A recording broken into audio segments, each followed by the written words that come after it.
देश की जनता एनडीए के साथ कही जाएगी या इस गठबंधन के साथ कही जाएगी? ये बड़ा बड़ा अजीब देश का माहौल बना रखा है। जो 30-40 सीट जीते हैं ये देश चलाएंगे, या जो जीतने की उम्मीद है, या जो 250 सीट जीते हैं, जो 300 सीट जीते हैं, वो देश चलाएंगे? देश इनके हाथ में दे दिया जाए। एक तरफ वो लोग थे जो किसी भी कीमत पे नरेंद्र मोदी को हटाना चाहते थे, वो थोड़ा सा अपने इरादों में कामयाब हुए हैं।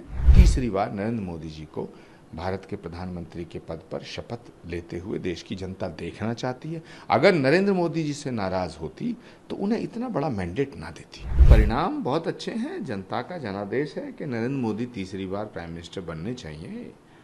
एक तरफ 20-25 दलों और उन नेताओं का एक कुनबा है जो सारे मिल करके 225-30 सीट तक पहुंचे हैं।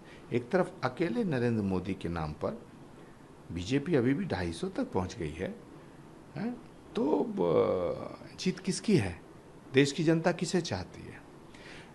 जो अकेले अपने दम पे 250 सीट तक पहुंचा है और एनडीए मिलकर के लगभग 290 सीट हैं, तो देश की जनता एनडीए के साथ कही जाएगी या इस गठबंधन के साथ कही जाएगी?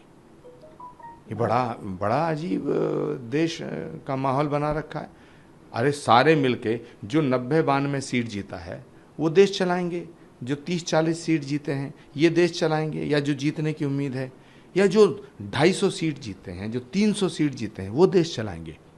देश इनके हाथ में दे दिया जाए? हैं? ये अजीब चर्चा हो रही है, अजीब सवाल है आपका। यूपी में कहा था कि 80 में से 80 सीट लेंगे, तो आधी सीटें भी नहीं हो पाई। हाँ, यूपी में जो रिजल्ट है वो ठीक नहीं आया है, और ये ज़रूर इससे मैं सहमत हूँ।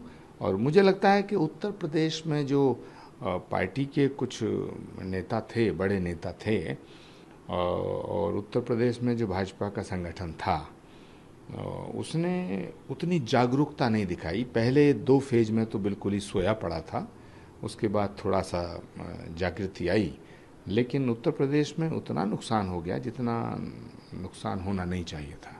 तो बात करें कैबिनेट मंत्री भी हारे, स्मिता ईरानी की बात करें, संजीव बालियान की बात करें। देखिए, मुझे लगता है कि पूरा का पूरा चुनाव नरेंद्र मोदी जी के नाम पे था।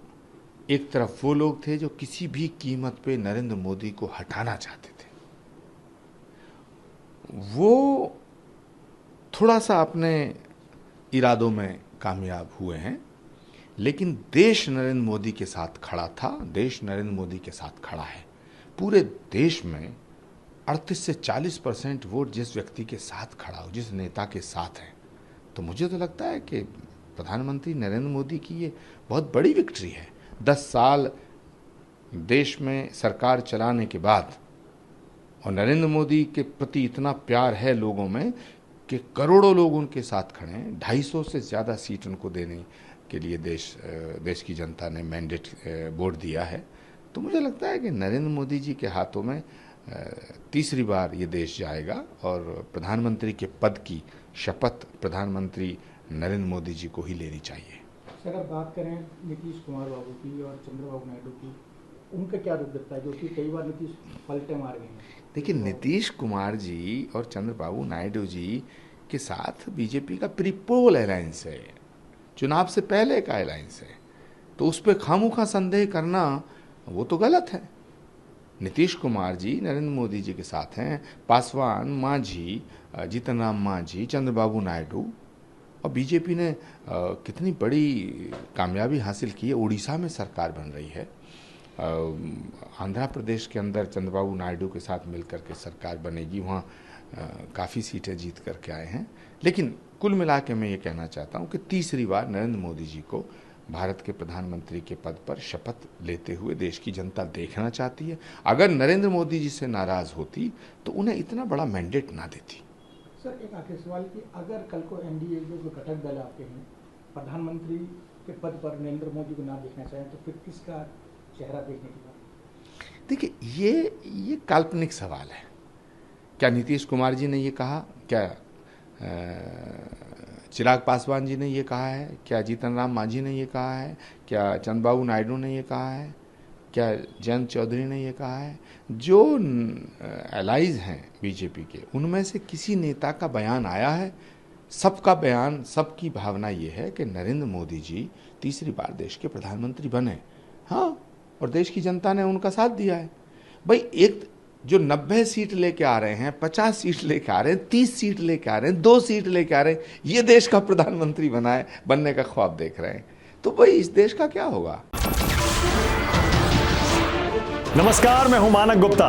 अगर आपको हमारा ये वीडियो पसंद आया हो तो इसे लाइक और शेयर जरूर करें, और हाँ, हमें सब्सक्राइब और फॉलो करना ना भूलें ताकि आप देश और दुनिया की कोई खबर मिस ना करें।